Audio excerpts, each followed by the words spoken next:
Well, as reported once again, the UN has used what little remains of its credibility to focus on, wait for it, yep, you guessed it, Israel.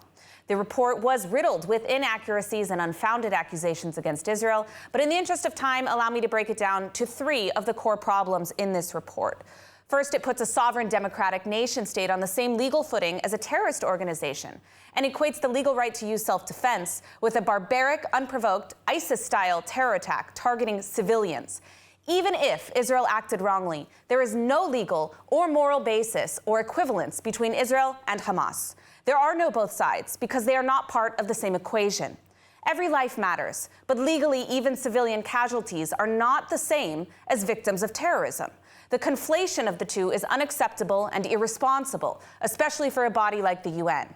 Second, this report accuses Israel of extermination, as if the IDF intended to commit a genocide and eradicate the Palestinian people. This is a shameful lie and one easily disproven by looking at the casualties thus far. The estimate of civilian to combatant ratios is roughly 1-to-1. If the goal was extermination, you would see an astronomically higher number of civilian casualties.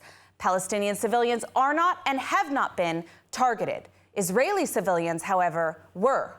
Let's not forget the fact that militarily Israel is well within its ability to commit a genocide that is not and has never been the goal of the IDF in this war or in any other. Third, the report accuses both the IDF and Hamas of sexual violence as a method of war. They're proof that the IDF strip-searched terrorists. Meanwhile, Hamas raided a music festival for the purpose of sexual assault, murder, and kidnapping, and then tortured, mutilated, and gang-raped Israeli civilians. Do those sound at all similar to you? Now, as a woman, I truly cannot be silent in response to these outrageous accusations and attempt at moral equivalence. It's an insult to every victim of sexual assault and rape to compare a strip search of terrorists under arrest with the sexual mutilation and gang rape of innocent civilians. Sexual violence as a method of war is not a tactic of the IDF, but it is a tactic of Hamas and its parent organization, the Islamic Republic of Iran.